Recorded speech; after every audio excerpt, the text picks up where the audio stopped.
नमस्कार, मैं हूं आपके साथ रविंद्र सिंह। स्वागत है आपका हमारे खास कार्यक्रम मुद्दा में। आज हम बात करेंगे रेपो रेट में बदलाव से देश की अर्थव्यवस्था और हमारे आपकी जिंदगी पर पड़ने वाले असर पर।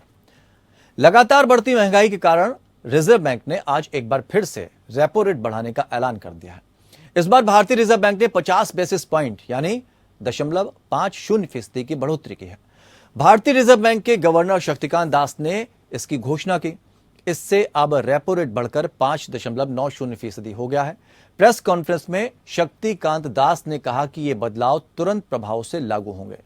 केंद्रीय बैंक द्वारा इस साल ब्याज दरों में की गई ये चौथी वृद्धि है। इससे पहले अगस्त में रेपो रेट में 50 आधार अंकों की बढ़ोतरी की गई थी और ब्याज दरों को 4.90% से बढ़ाकर 5.40% कर दिया था। आरबीआई द्वारा रेपो रेट बढ़ाने से होम, पर्सनल और कार लोन जैसे कर्जों की ब्याज दरों में इजाफा होगा और ईएमआई बढ़ जाएगी। देश में बढ़ती महंगाई पर काबू पाने के लिए केंद्रीय बैंक लगातार ब्याज दरें बढ़ा रहे हैं, लेकिन फिर भी देश में महंगाई दर भारतीय रिजर्व बैंक की तय सीमा से ज्यादा है। फिलहाल ये 7% पर है।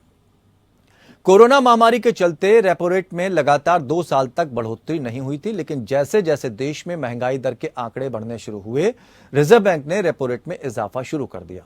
इस साल रेपो रेट बढ़ने की शुरुआत मई के महीने से हुई, जब बिना किसी पूर्व सूचना के आरबीआई ने आनन फानन में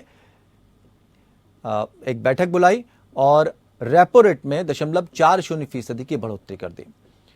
इसके बाद यह बढ़कर 4.40% हो गया और अब सितंबर महीने के आखिरी दिन लगातार चौथी बार रेपो रेट में इजाफा करते हुए रेपो रेट बढ़कर 5.90% हो गया। मई से लेकर अब तक रेपो रेट में कुल 1.90% की बढ़ोतरी हो चुकी है। बात करें देश में महंगाई की, तो खुदरा महंगाई दर लगातार 8वें महीने भारतीय रिजर्व बैंक की तय लक्ष्य सीमा से ऊपर बनी हुई है। बीते दिनों जारी किए गए खुदरा महंगाई के आंकड़ों को देखें तो अगस्त में ये एक बार फिर से 7% पर पहुंच गई है। इससे पहले जुलाई महीने में खुदरा महंगाई में कमी दर्ज की गई थी और ये 6.71% पर आ गई थी। वहीं जून में यह 7.01%, मई में 7.4% और अप्रैल में 7.79% रही थी। सरकार ने महंगाई दर को 2 से 6% के दायरे में रखने का लक्ष्य निर्धारित किया, लेकिन तमाम कोशिशों के बाद भी महंगाई इससे ऊपर बनी हुई है।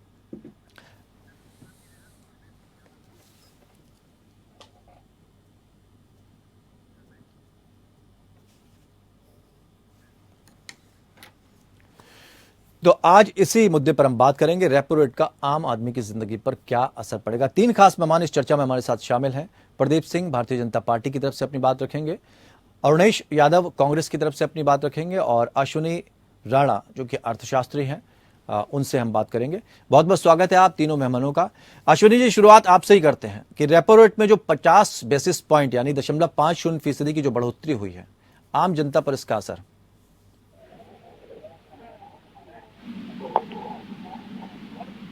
बैंक कह रहा है, सरकार कह रही है कि भाई उसको कम करना चाहते हैं, महंगाई को कंट्रोल करना चाहते हैं, उसके लिए किए है। लेकिन इस समय ये जो त्योहारों के सीजन में एक झटका जो रिजर्व बैंक ने दिया है, उसका बहुत बड़ा असर उन ग्राहकों पर पड़ने वाला है कि जो इस समय त्योहार के सीजन में कोई नया लोन लेने वाले थे, वहां कार लेना चाहते हैं, घर लेना चाहते हैं या कोई भी इस प्रकार की यूटिलिटी आइटम है, तो उनको भी महंगा मिले। लेकिन उससे के साथ साथ जो पहले से जिन लोगों का लोन चल रहा है, उनका भी ईएमआई बढ़े। अब या तो ईएमआई बढ़े या उनका जो टेन्योर जो पीरियड है उसको बढ़ाया जाए। अब ईएमआई बढ़ेगी तो उनकी सारी जो अपनी पूरी अर्थव्यवस्था है वो खराब होती है, क्योंकि सर्विस क्लास है, वही लोन ले रहा, तो उसकी सैलरी में से जो उसने ऐसा बचत कम हो पाएगी। हाँ, बचत तो होगी नहीं, लेकिन जो उसने अपना एक बजट बनाया हुआ है, कितना ईएमआई इसकी जाना है, उसके ऊपर उसको बहुत बड़ा असर पड़ने वाला है। या फिर वो लंबे समय तक रिस्ट्रक्चर करके बैंक जो है उसको आगे और बजट के लिए बढ़ाए, तो ये ऑप्शन है। तो ग्राहकों के ऊपर एक बहुत बड़ी चोट है। महंगाई कितनी कम होगी या उस पर कितनी लगाम लगेगी, ये तो समय बताएगा। ठीक, लेकिन आरबीआई जो है कई बार इस तरह की चेतावनी दे चुका है इन बातों को लेकर। ऐसे में किस तरफ जा रहे हैं हम, देश किस तरफ जा रहा? नहीं, देखिए, देश में जो महंगाई है वो ग्लोबली इफेक्ट है। फिर भी हम सरकार कहे या रिजर्व बैंक कहें, उनके जो ये एफर्ट्स हैं उससे महंगाई कंट्रोल में है। अगर ये सारा रिजर्व बैंक या सरकार इसके ऊपर ना करे तो बाकी जिस प्रकार से विश्व में स्थिति बनी है दूसरे देशों में, वहां महंगाई की दर बहुत ज्यादा, बहुत बुरी हालत है वहां। लेकिन हमारे यहाँ फिर भी उसकी अपेक्षा जो है इन प्रयासों के नहीं, लेकिन ये बताया जा रहा ना कि सरकार ने एक लक्ष्य तय किया था कि 6% के दायरे में इसको हम रखेंगे, लेकिन उससे तो ऊपर ही निकल गए ना। नहीं, मैं बता रहा हूँ ना, वो क्या होता है, ये हर बार डिमांड एंड सप्लाई के ऊपर भी निर्भर करता है। इस प्रकार की फसल हुई है उसके ऊपर भी हुआ है, और फिर जो है ग्लोबल इफेक्ट जो है वो ज्यादा है कि बाहर जो हो रहा है, जो ये वार जो चल रही है, पहले दिन जब जो वार शुरू हुई थी हमने कहा कि अगर 10 दिन में वार खत्म नहीं हुई तो ये बहुत बड़ा नुकसान जो है पूरे विश्व को होने वाला। उसमें सिर्फ भारत को अछूता नहीं है, पूरा विश्व जो है उस का जो असर है। सारी चीजें महंगी है, क्रूड ऑयल महंगा है, बाकी जो लोग ठीक है, दूसरे देश, उसका असर सब जगह। ठीक है, अरुणेश भी हमारे साथ जुड़े हैं कांग्रेस से। अरुणेश, एक वक्त था सरकार कह रही थी कि महंगाई को लेकर हम महंगाई कम कर सकते हैं अगर सत्ता में आए, इस तरह के वादे किए गए थे। और जो अभी बातें कहीं अश्विनी जी से, बहुत पूरी तरह से उन्होंने बता दिया, मार्केट समझा दिया, महंगाई समझा दी, देश समझा दिया किस दिशा में जा रहा है, कि हम कहां पर स्थिर हैं। तो बहुत ज्यादा असर हम इसको नहीं कर सकते। आप किस नजरिए से देखते हैं इसको? देखो साहब, मैं तो इकोनॉमिक्स का आदमी हूं नहीं, लेकिन मोटे मोटे तौर पे एक आम नागरिक होने के नाते जो रोजमर्रा की जरूरतों की चीजों में जो बढ़ोतरी हुई है, जैसे जीएसटी जो है आम जरूरत की चीजों पे लगा दिया गया, और उसके बाद क्या हुआ है साहब कि मार्केट में नौकरी नहीं है। पिछले 2-3 साल से स्थितियां ये हैं कि जो नौकरी पेशा थे या तो उनके वेतन कम कर दिए गए हैं या उनको नौकरी से हटा दिया गया है। लगभग 1.5 करोड़ सरकारी पद खाली हैं और तकरीबन 3 से 4 करोड़ लोग बेरोजगार हुए हैं। नहीं, लेकिन अरुणेश, आपने जीएसटी की बात की, तो जीएसटी के फेवर में तो कांग्रेस भी रहती थी। नहीं, जीएसटी के फेवर में रहती थी, लेकिन जीएसटी का वो प्रारूप अलग था। वो प्रारूप अलग था जो कांग्रेस लगाना चाह रही थी और जो भारतीय जनता पार्टी ने लगाया है। इन्होंने तो क्या है साहब, गरीबों को मारने का काम किया है, और अब रेपो रेट भी बढ़ा रहे हैं। या तो प्रति व्यक्ति आय बढ़े, जो गरीब आदमी है उसकी आप आमदनी बढ़ाओ, उसके साथ साथ अगर महंगाई बढ़ रही है तो उसको वो सहन कर लेता है। जैसे बीजेपी के तमाम जो साथी है हमारे, वो ये कहते हैं कि साहब विदेशों में भी महंगाई बढ़ रही है, साहब अमेरिका में भी महंगाई बढ़ रही है, साहब यूरोप कंट्रीज में महंगाई बढ़ रही है, लेकिन वहाँ प्रति व्यक्ति आय भी बढ़ रही है। इस चीज पे भी हमें ध्यान देना होगा, जबकि हमारे देश में प्रति व्यक्ति आय कम हो रही है और इस पे आप रेपो रेट भी बढ़ा रहे हैं। तो कहीं ना कहीं इसमें क्या है कि दुगनी मार पड़ रही है। एक तरफ तो महंगाई की मार पड़ रही है, दूसरी क्या है कि आदमी की आमदनी कम हो रही है, और तीसरा क्या है कि अब जो रेपो रेट बढ़ने से अगर कोई व्यक्ति ऋण लेना चाह रहा है, किसी तरीके का लोन लेना चाह रहा है, तो उस पे एक एक्स्ट्रा अतिरिक्त बोझ और पड़ रहा है। प्रदीप जी से सवाल जवाब ले लेते हैं। प्रदीप जी, अरुणेश जी कहना चाह रहे हैं महंगाई, बेरोजगारी और खाली जेब, और ऊपर से कर्ज महंगा, ये जो स्थिति बन रही है जनता के साथ, ये भी बताइए कि बाकी देशों में नहीं है ऐसा? नहीं, बाकी देशों में महंगाई है। नहीं, मैं प्रदीप जी से सवाल ले रहा हूँ। आदमी की क्या है, प्रदीप जी से आपका जवाब ले रहा हूँ। प्रदीप जी से, प्रदीप जी। रविंद्र जी, कांग्रेस के प्रवक्ता मित्र ने बताया कि जो ये लगाना चाहते थे उसमें, और जो जीएसटी हमने, वो जीएसटी का बाद में ले लेंगे, पहले ये डेटा, ठीक है, जीएसटी का बाद में जवाब दीजिएगा। जीएसटी काउंसिल की मीटिंग में हर राज्यों के वित्त मंत्री रहते हैं और वो अपनी बात रहते हैं। केवल कहने के लिए जिसका एग्जैक्ट कुछ जानकारी ना हो, उन्होंने वो यही बता दें कि उन्होंने क्या रिकमेंड किया था, मैं मान लूंगा कि सरकार की गलती है। अब ये इन्होंने, भाई साहब ने बताया कि जो हम बताना चाहते थे वो न लगा करके भाजपा ने अपनी वाली लगा दी। ये कोई फिटिंग एयर पार्ट थोड़ी है कि आपकी ब्रांड का हमने नहीं लगाया, हमने अपना लगा दिया और आपको फायदा ज्यादा हो गया, है ना? ऐसा तो है नहीं। सिंपल सी बात है कि जीएसटी काउंसिल में सभी के वित्त मंत्री रहते हैं और सभी की सहमति से उसमें जो है कार्यक्रम आगे बढ़ता है। देखिए, आदरणीय राणा जी ने बहुत सारी बातें बड़ी सिंपल भाषा में बता दी और मित्र ने बताया कि देखिए वो इकोनॉमिक्स के आदमी नहीं, लेकिन जनप्रतिनिधि तो मैं भी हूँ, अपनी पार्टी का कार्यकर्ता हूँ, प्रतिनिधि तो नहीं हूँ अभी, लेकिन पार्टी का कार्यकर्ता हूँ, लोगों के मुद्दों से सरोकार रखता हूँ। तो जब ये आज रेपो रेट एएनआई का अपडेट आया कि आरबीआई ने रेपो रेट बढ़ाया है, तो सबसे पहले मैंने ये खोजा कि भाई इसका इम्पैक्ट, पॉजिटिव इम्पैक्ट किस पे क्या पड़ने वाला है। तो मेरी पूरी पॉजिटिव इम्पैक्ट देश के लिए सोच रहे हैं या सरकार के लिए सोच रहे हैं? देश के लिए सर। हम आरबीआई जब निकालते हैं तो वो तो आपने अश्विनी जी को सुना होगा, अभी अश्विनी जी ने कहा कि त्योहार से पहले अगर इस तरह का काम होता तो निश्चित तौर पर बहुत बड़ा असर पड़ता है। अक्टूबर में त्योहार पड़ रहे हैं, अक्टूबर में पड़ रहे हैं। देखिए क्या है कि जो सीनियर सिटीजन है, जिनकी पेंशन या जिनको जो दीर्घकालिक जिन्होंने इन्वेस्ट करके रखा है, ऑब्वियसली एक खाली सरकार वन साइडेड तो करेगी नहीं ना कि आपके अपने फायदे के लिए कर लिया। भाई जो एफडी पड़ी हुई है, जो उस पर रिटर्न भी तो ज्यादा बढ़ेगा, तो लोअर मिडिल क्लास और वो जो लॉन्ग टर्म पेंशन फंड या इस तरह के जो निवेश है उनको भी फायदा मिलेगा। एक एस्पेक्ट ये भी सोचना चाहिए ना। अब देखिए त्योहारी सीजन है निश्चित तौर पर। अब राणा ने जी बताया भी कि देखिए अंतर्राष्ट्रीय बातों का हम पे असर पड़ता ही पड़ता है। एक मैं जानकारी जो मैंने रिसर्च करके और बड़े 2-3 फैक्टर से उसको चेक करके मैंने बोला है, रशिया से जो गैस पाइपलाइन जाती है यूरोप में, देखिए हम सभी बंधे हुए हैं। अरुणेश, देखिए जो एक मेन सवाल था उसको आपने छोड़ दिया। वो कह रहे हैं कि अगर आप विदेश का हवाला देते हैं कि वहां पर भी महंगाई बनी हुई है, तो उन्होंने बात की कि महंगाई, बेरोजगारी, खाली जेब, उस पे कर्ज महंगा। बता देता हूँ तो उसका जवाब दीजिए। और वहां प्रति व्यक्ति आय भी बढ़ी है, बता देता हूँ। लेकिन हमारे देश में बढ़ी क्या? नहीं, ये कितनी बढ़ी है? नहीं, कितनी? अरुणेश जी ये बता दे, डॉक्टर अरुणेश यादव जी ये बताते कि कितने प्रतिशत बढ़ी है। देखिए आरोप लगाना या बात करना एक अलग बात होती है और फैक्ट के साथ बात करना एक अलग बात होती है। खास करके जब चर्चा इकोनॉमिक्स में होती है, 0.25% बेसिस पॉइंट भी जब बढ़ता है तो उसका बड़ा इम्पैक्ट पड़ता है। बहुत बड़ी अर्थव्यवस्था है। 2023 की विश्व के अर्थशास्त्री या परिस्थितियां कहाँ ले जा रही है, सरकार उसको ब्रॉडर एस्पेक्ट पे भी सोचना है। ये त्योहारी सीजन 1 महीने में खत्म हो जाएगा। थोड़ी सी हमारे हाथ टाइट जरूर होंगे, लेकिन लंबी दीर्घकालिक अवधि के लिए सरकार का महत्वपूर्ण और अच्छा कदम है।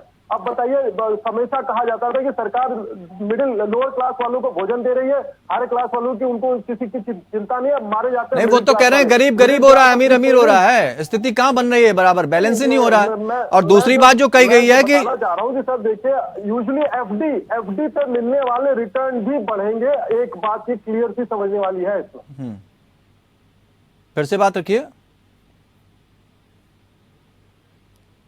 मैं कह रहा हूं कि सर जब रेपो रेट बढ़ा है, हाँ। बैंकों के बैंक आरबीआई ने जब अपनी ये रेपो रेट बढ़ाई है, हाँ। तो जो एक्सेस आ रहा है, क्या सरकार बैंक जो लोन देते हैं उनसे जो उनको प्रॉफिट होता है, क्या उस पर रिटर्न पे भी तो ये रिवर्स भी तो जाएगा ना? अच्छा, बस यही तो मैं सवाल कर रहा था कि आप किसके लिए सोच रहे हैं।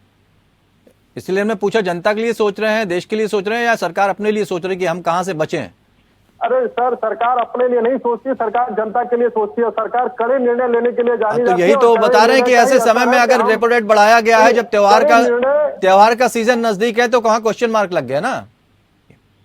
लेकिन जैसे कि बात प्रदीप जी कह रहे हैं कि इसका फायदा आने वाले समय में जनता को मिलेगा, पहले हम इसको समझ लेते हैं, फिर अपना सवाल करते हैं। अश्विनी राणा जी, प्रदीप जी कह रहे हैं कि अभी तो ये दिक्कतें आ रही हैं, लेकिन आगे फायदा मिलेगा। वो जरा फायदा नुकसान समझा दीजिए। नहीं, फायदा नुकसान तो क्या है कि अगर लोन लेने वाले को अगर एक देखा जाए, उसका नुकसान है व्यक्तिगत, लेकिन रिजर्व बैंक जो कदम उठा रहा है वो देश की अर्थव्यवस्था को, देश में महंगाई को रोकने के लिए कदम उठा रहा है। उससे कोई आप वो नहीं कर सकते कि वो कोई गलत उठा रहा है। अमेरिका में भी नहीं, उस पर तो सवाल ही नहीं खड़े किए। लेकिन जब रिजर्व बैंक जो है वो आनन फानन में अचानक से बिना सूचित किए हुए मीटिंग बुला ले, ये क्या है कि इस समय इसको टाला जा सकता था। सरकार ने अभी 2 दिन पहले जो ये का एक मतलब महंगाई थी, महंगाई का सब्स्टिट्यूट करने के लिए जो डियरनेस अलाउंस पेंशनर को, सरकारी कर्मचारियों को अनाउंस किया, लेकिन वो एक लिमिटेड दायरे के लोगों को उसका लाभ, आम जनता। अब प्रदीप जी सुन लीजिएगा, फिर मत कहिएगा कि आप अपनी तरफ से बात रखें। अश्विनी जी कह रहे हैं, अर्थशास्त्री हैं। इस समय त्योहारों के सीजन में आम जनता को भी कुछ रिलीफ सरकार अगर देती भाई रिजर्व बैंक अपने तरीके से काम करेगा, वो ऑटोनमस बॉडी है, और वो चेताएगा भी, सरकार को चेताया भी। बिल्कुल। तो सरकार को भी चाहिए कि जनता की भलाई के लिए, जनता को एक कुशन देने के लिए वो कुछ ना कुछ तो ऐसा करे या ऐसा दिखाए कि इस त्योहार के मौसम समय में वो किस प्रकार से अपना जो है पैसे का जो है सदुपयोग कर सकता है, या उसको त्योहार को अच्छी तरह सेलिब्रेट कर सकता है। मतलब आपने सेंट्रल गवर्नमेंट वालों को दे दिया, ठीक है, आपने लोन लेने वालों का लोन महंगा कर दिया, चलिए समझ आता, लेकिन बाकी जो इतनी बड़ी जनता है इसको क्या कुशन है इस त्योहार के समय पर कि सरकार उसके लिए, मान लीजिए पेट्रोल का ही दाम कम कर, उसको लगे कि हाँ भाई मुझे कुछ राहत मिल गया है, मेरे पॉकेट में से कुछ पैसा बचेगा जिसका मैं त्योहार के समय पर उपयोग कर सकता हूँ, उसको सेलिब्रेट कर। ठीक, प्रदीप जी आपने सुना? प्रदीप जी आवाज पहुंच रही है आप तक? जी सर, आपकी आवाज पहुंच रही है, ब्रेक हो करके पहुंच रही है। जो आदरणीय अश्विनी राणा ने जो बताया वो बात मुझे समझ आई, और मैं इससे ये कहना चाहता हूँ कि देखिए सर, अभी इस महीने में कल से त्योहारी महीना स्टार्ट होगा, और ऐसा नहीं है कि सरकार ने अपनी घोषणाओं पे रोक लगा दी है। नहीं, अब हम कोई योजना या कोई नई बात नहीं करेंगे। नहीं तो क्या सरकार की आप समझ में आ गई है? इससे पहले जब वो कहते थे कि हम महंगाई खत्म कर देंगे, कम कर देंगे, हमें सत्ता में आने दीजिए, तो वो बात तो साबित नहीं हो पाई ना। सर देखिए, अब आप जनता के प्रतिनिधि, मतलब देखिए, आप जनता की आवाज बन करके कह सकते हैं, लेकिन मेरा इस पे जो तर्क है वो ये है, देखिए बहुत ज्यादा बढ़ जाती है उससे तो कंट्रोल करके रखा है ना, स्थिति अनियंत्रित हो जाती है, अभी स्थिति नियंत्रण में है। इस एस्पेक्ट पे भी एक बार सोचिए। और रविंद्र सर, मुझे बड़ी मतलब मैं विनम्रता से कहना चाहता हूँ सर, ये टेक्नोलॉजी चेंज कराइए। ये दो में तस्वीर एकदम चकाचक साफ दिखती है और वॉइस में ब्रेक आता है, तो मैं तो दिखाई दे रहा होता हूँ प्रोग्राम में, लेकिन आवाज नहीं आती है, तो मैं ये कैलकुलेशन एनालिसिस नहीं कर पाता हूँ कि मैं जवाब किस बात पे दूं। तो देखिए अश्विनी जी की कुछ बात मुझे समझ आई कि देखिए ये, अब मैं क्या बताऊं कि मैं आधे अधूरे कंक्लूजन पे पहुंचना अच्छी बात नहीं है। मैं जो बात बताना चाह रहा हूँ वो ये है कि देखिए, सरकार ने ऐसा भी नहीं बोला है कि आने वाले 4-5 दिनों में या 10-15 दिनों में। मैं बता दे रहा हूँ प्रदीप जी, अश्विनी जी कह रहे हैं, अश्विनी जी का कहना है कुछ लोगों को फायदा मिलेगा, लेकिन अगर आप सबको सोच रहे हैं सारे तबके को फायदा मिल जाए तो संभव नहीं। रविंद्र जी, मैं नहीं सुन पाया आपकी आखिरी बात, तो मैं समझ गया कि वो क्या कह रहे हैं। कि देखिए, वो जो सेंट्रल एम्प्लॉइज के लिए जो 4% का बढ़ा है, डीए बढ़ा है, उसके बाद ये लिमिटेड एडिशन है, बहुत कम लोगों के लिए नहीं, है। बाकी देखिए ऐसा होता ना, वो ये भी कहना चाह रहे हैं कि अगर महंगाई बढ़ रही तो पेट्रोल के दाम अगर घटा दें, लेकिन पेट्रोल के दाम भी, डीजल के दाम भी, सीएनजी के दाम भी, सिलेंडर के दाम भी, ये तो सब बढ़ते ही चले जा रहे हैं, तो आदमी क्या करे? कहीं तो राहत दीजिए उसको। सर, पेट्रोल के दाम आखिरी बार कब बढ़े थे? एक बार पीछे 10 रुपए सीधे कम किए गए थे। उसका इम्पैक्ट हमको देखने को मिला, पॉजिटिव इम्पैक्ट देखने को मिला। तो सरकार ऐसा नहीं है कि बस आज हो सकता है शाम को कुछ और अच्छी घोषणाएं हो जाए। मैं बताना चाह रहा था कि आने वाले जो उसमें है, अभी त्योहार कल से, मतलब अक्टूबर का महीना कल से स्टार्ट हो रहा है, गवर्नमेंट उसमें और घोषणाएं कर सकती है। देखिए, रिजर्व बैंक बैंकों का बैंक है, वो जैसी चेतावनी देता है सरकार की एडवाइजरी बॉडी, उसी पे सरकार निर्णय लेती है। तो निश्चित तौर पे जनता के भलाई में ही सरकार देखिए कितनी सफाई से आपने अपनी बात रखी। 10 रुपए पेट्रोल की बात कर दी, गैस सिलेंडर पर कितने बढ़ा दिया आपने, और पेट्रोल पे बढ़ाए कितने और कम कितने किए, कितने कदम आगे गए, कितने कदम पीछे गए, ये भी बता दीजिए। होनी चाहिए कि जब घटते हैं, भले ही 10 रुपया नीचे घटे, तो उसकी भी चर्चा होनी चाहिए ना। हाँ, तो उसकी भी होनी चाहिए ना। जब क्रूड ऑयल के दाम स्थिर थे उस वक्त भी बढ़ा दिए गए। क्रूड ऑयल के दाम जब घट रहे थे तब आप उसको घटाते, तब तो नहीं घटाए गए, और यही आरोप कांग्रेस पे भी लगाए जाते थे। सर, अब मैं बोलूंगा तो आप कहेंगे कि भैया ये क्या बोल रहे हैं। मैं बता देता हूं। नहीं, ऐसा नहीं बोलते हम, आपकी बात सुनते हैं, ऐसी बात नहीं है प्रदीप जी। इंटरनल और एक्सटर्नल डिफेंस में देश किस स्थिति में गुजरा, अभी कुछ दिन पहले बैन लगा किसी संस्थाओं पे, तो वो नए इंफ्रास्ट्रक्चर को खड़ा करने के लिए, देखिए डिजिटली आपके घर में लोग घुस सकते हैं, आपको पता नहीं लगेगा, इतनी टेक्नोलॉजी आगे हो गई है। तो उसको अगर हम उसके पेस में नहीं रहेंगे तो सुरक्षा एजेंसियां इनकम्प्लीट मानी जाती है। भारतीय सुरक्षा एजेंसियां देखिए बहुत बड़ी सेना है, और उसके साथ ही साथ इनोवेटिव होना पड़ता है। तो सरकार जिन मदों से पैसा खर्च कर रही है इधर से बचा के, आप बताइए क्या सुरक्षा महत्वपूर्ण मामला नहीं है? बम नहीं फट रहे, जब भी 2013 से पहले, 14 से पहले आदत हो गई थी, पार्ट ऑफ द लाइफ हो गया था बम फटना कहीं न कहीं पे। तो आप अगर थोड़ा देख के समझना होगा कि सरकार जो पैसे बचाती है या जो ले आती है वो वापस पब्लिक वेलफेयर में ही खर्चे कर रही है। हमें इस बात का भी ये, यानी आप ये कहना चाह रहे हैं कि सरकार को, एक मिनट मैं आपकी बात को इस तरह से समझ लूं कि सरकार ये कहना चाह रही है कि हमें स्थिति उतनी दयनीय नहीं है जितनी कही जा रही है, या उतनी बिगड़ी हुई नहीं है, सब कंट्रोल में है, और सरकार के पास जो पैसा आ रहा है वो सुरक्षा मानकों पे खर्च हो रहा है ताकि देश को और सुरक्षित किया जा सके। यही तो कहना चाह रहे हैं ना आप? और सही जगह खर्च हो रहा है पैसा, ठीक है ना? अरुणेश जी, जवाब सुन लिया आपने कि सरकार आनन फानन में काम नहीं कर रही है, जो पैसा आ रहा है वो जनता के हित में, देश की सुरक्षा में लगाया जा रहा है। महंगाई को, महंगाई की जहां तक बात है, थोड़ा बहुत तो जनता को भी सफर करना होगा।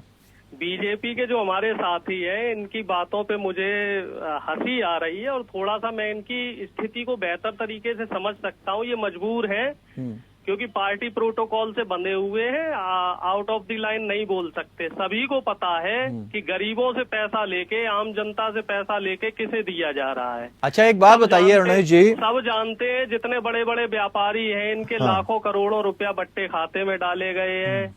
इस समय स्थितियां ये है कि अमीर और अमीर होता जा रहा है। सिर्फ जो इकोनॉमिस्ट थे, जो भाई साहब ने बात, अरुणेश जी, प्रदीप जी कहना चाह रहे हैं, इसके साथ ही मैं सवाल भी जोड़ूंगा। जी प्रदीप जी।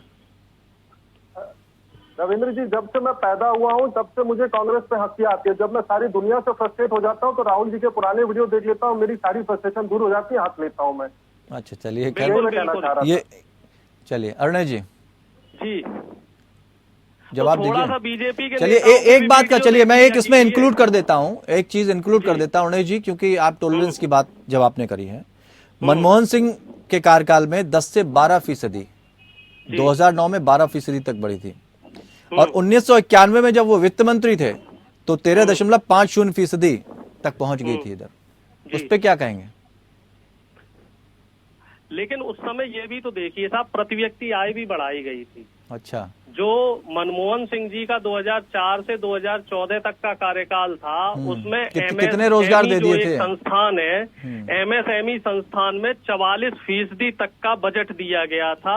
उस दौर में कितने रोजगार दे दिए थे? पूरी दुनिया का जो अर्थव्यवस्था है वो चौपट हो गई थी, लेकिन हमारे यहाँ की जो अर्थव्यवस्था है वो स्टैंड करी थी। तो वो मनमोहन सिंह जी का कार्यकाल में 10% तक पहुंच गई थी सर। यहाँ तो कंट्रोल करके रखे हुए हैं अभी। नहीं, कंट्रोल किया तो है, लेकिन इस कंट्रोल करने का लाभ किसे मिल रहा है? मेरा प्रश्न तो ये है ना कि जब आप विपक्ष, तो वो तो जवाब दिया ना प्रदीप जी ने कि जो पैसे का फायदा हो रहा है उसको हम सुरक्षा के मानकों से, चूंकि हर चीज डिजिटाइज हो गई है। उदाहरण मैं आपको दे रहा हूँ, गरीबों की संख्या हमारे देश में बढ़ चुकी है, अब नामीबिया से भी ज्यादा गरीब। अश्विनी जी चलते चलते बस छोटा सा चाहें, क्या इसके अलावा भी कोई कदम हो सकता था जो जनता के हित में होता? दूसरी 1 मिनट और लूंगा। और सबसे मजे की बात यह है कि जो इस समय देश का सबसे बड़ा अमीर आदमी है, उसी के ऊपर सबसे ज्यादा कर्जा भी है। ठीक है, तो उसकी भरपाई, ठीक है, अश्विनी जी से जवाब दें। समय सीमा समाप्त हो गई। अरुणेश जी, समय सीमा समाप्त हो गई। प्रदीप जी आखिरी टिप्पणी ले लें। प्रदीप जी, सबसे ज्यादा कर्जा है अरुणेश जी, कर्जा है भाई पूरे सब। ठीक है अरुणेश जी। अश्विनी जी, क्या और भी कोई उपाय थे हाथ में जो जनता को मदद दी जा सकती थी, या यही एक उपाय रह गया था? यही है कि क्रूड ऑयल का इंटरनेशनल अगर मार्केट में रेट कम हो रहा है तो रिलीफ जनता को दी जाए, तो मुझे लगता है उसका इम्पैक्ट जो है सभी चीजों पर आएगा, इंडिविजुअली भी आएगा और सभी जनता को इनडायरेक्टली उसका इफेक्ट पड़ेगा। तो वो एक राहत सरकार को इस समय देनी।